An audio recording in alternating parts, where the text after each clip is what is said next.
Nataka watu wangu nikimaliza, hiyo ni simple test, kila mtu aenda tafakari. Wakati polisi inafanya recruitment, wanatangaza sub county hii watoto 10, sub county hii 5 nini, ukipiga toto Kenya mzima is about 1500. Ile siku ya passing out parade wamaliza training, wao wanatoa watu wangapi? 7,000, 8,000, ndio? Hao wengine wametoka wapi? Ladies and gentlemen, when Matiang'i came to the country, he conducted a homecoming which attracted a huge crowd within the Gusii Stadium. This crowd made a statement to the rest of the country that Matiang'i is fully backed by the Gusii community. Natembeya also went ahead to do the same thing, organizing a homecoming after he had gotten arrested. And indeed, he pulled crowds in almost the 5 counties of the Luhya region. All the way from Trans Nzoia, Vihiga, Kakamega, I think even in Busia, he moved across and the people supported him entirely.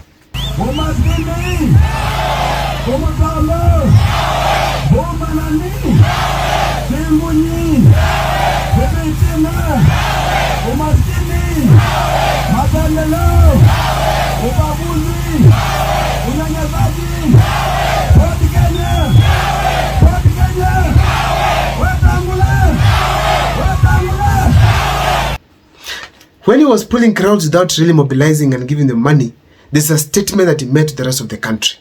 One of them is a potential presidential candidate, whether people like it or not. Now, on this particular video, I want to look at the chances of winning an election if George Natembeya is the flag bearer of the opposition team. But before I take you through, if this is the first time you're watching my videos at Mokwa Times, take a second or two to subscribe, like, and comment, because that is the best support you can always give this channel. My number is always here. The people who are here for the first time, please, you can always reach me. Support the channel if you can, because that's the M-Pesa number. And of course, talk to me and share with me any political matter that you feel I need to know, or maybe you need to educate me about, because I know here I'm learning. As much as I'm doing the analysis, I learn from you and then do the analysis. Please feel free to contact me. Let me dive into the topic today, but before I do so, let me give you 2 seconds to subscribe. Thank you so much for subscribing. Ladies and gentlemen, Natembeya and Matiang'i have so many common traits. First of all, these people are loved by Kenyans because of track record. Second of all, these people, they have the same character, the same behavior, they're bulldozers. Let me give you an example when it comes to the issue to do with being loved by Kenyans. Natembeya has a track record that makes Kenyans to love him. When he was working as an RC, he worked very well to an extent that Kenyans knew him from this type of performance. Matiang'i, the same case. When he was in education, he was well known across the country for doing a good job, both in education, interior, and ICT. Therefore, these two individuals, if they are compared, and of which I'm going to do a video where I'm going to compare them head to head, ladies and gentlemen, if there's a team that can win, if there's a victory for the opposition, it's in these two people. Natembeya, and of course, Dr. Fred Okengo Matiang'i. Now, I've done a video extensively on Matiang'i's chances, but today I want to deal with George Natembeya. And as I've always done it, there are 3 things, or maybe 4 things that are needed for a presidential candidate in 2027.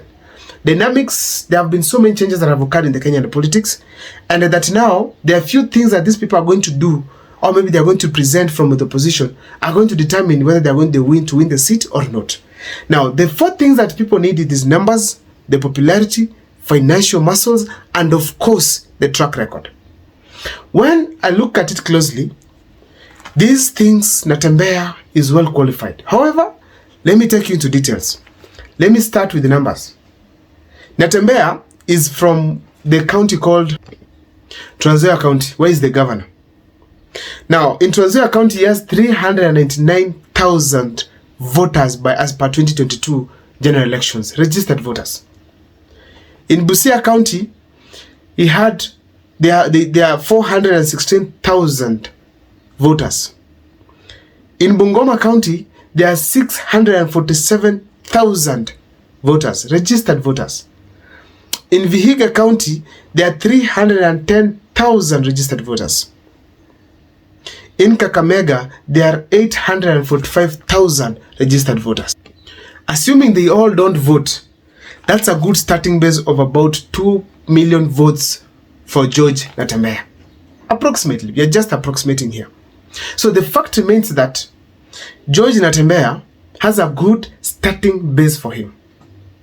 If you consider places like Nairobi, there are also so many lawyers there. And these lawyers probably can bring a number of votes on board. Maybe let's talk of 300 to 400,000 of them.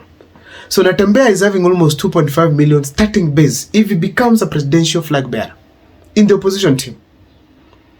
If you look at Natembeya closely, he said if William Ruto is quitting the presidency, yeye atamtoa. That was an indication that he's intending to come for the presidency in 2027. And based on his operation on Tawe movement for the Luya region, the indications are that Natembeya is becoming a presidential candidate that will not underrate. So, ladies and gentlemen, I feel strongly that Natembeya has strong traits that is going to go for this seat that can attract these numbers on board. Now, assuming that all other leaders in the opposition back George Natembeya, what is he going to have on board? Now, Gachagua is going to deliver the Mount Kenya votes to get to Uhuru Kenyatta. That's about 5 million votes from Mount Kenya. And then the Kamba will give him 2 million. And then the Kisses can give him 2.5 million. Ladies and gentlemen, the masses, because he has worked with them, can give him even 200,000 votes. And then the youth across the country can cut across the country and give him a huge chunk of votes of about 1 or 2 million votes. Ladies and gentlemen, considering these kind of statistics I've given, Natembeya will be at the ballot with about 10 million strong. 10 million strong if the opposition is not divided. So if you have someone with 10 million strong, comparing with what William Ruto has, is nowhere to victory. Means Natembeya will become the president of this country very early in the morning. Very early in the morning. Now, those are huge. There's a huge probability that Natembeya can be a president if he goes to the ballot. Now, another thing, it is now finance. The financial muscles of Natembeya as we speak today is not enough to make him the presidential candidate in this country. William Ruto will set the bar by using a lot of money so that whoever who comes is not felt. Therefore, his candidature as a presidential candidate, it needs Uhuru Kenyatta on board to be able to help him to source finance from here and there. Need Matiang'i, need the Mount Kenya billionaires, Western Kenya billionaires to support him and make him a formidable presidential candidate across the country. That means very well, he is supposed to be there. He is supposed to go to these people and get money. But without Uhuru Kenyatta and many others, he's not capable. So if there's something that will limit Natembeya from going for presidency, it's the issue to do with finance. He needs finance. William Ruto will make it so expensive for anybody who's not cheap to buy. Thirdly, we have the issue of popularity. Based on his track record, based on his performance across, based on his character, George Natembeya is loved across the country. They said the kind of a spirit he had set when he was an RC, a county commissioner. People loved it so much to an extent that we all felt like Natembeya can be a very good leader. Actually, even when he went for the gubernatorial seat of Trans Nzoia, every Kenyan was looking at that county and saying that that county will do well because George Natembeya is a performer. Just the same way we could have said Matiang'i, if he comes for the gubernatorial seat in Nyamira, could have been the best. So, ladies and gentlemen, as we speak today, the fact is that George Natembeya has a good track record and is also popular that can make him to become a formidable presidential candidate. So, out of 4 things, Natembeya comfortably qualifies for the 3 and also can get a way to make the 4th one, that is the financial aspect, to be also another 4th aspect because he has friends who can support him. So therefore, he can also win on that. My name is Abdul Mukua. See you in the comment sections what you think about George Natembeya's chances of winning the presidency come 2027. Thank you so much for watching.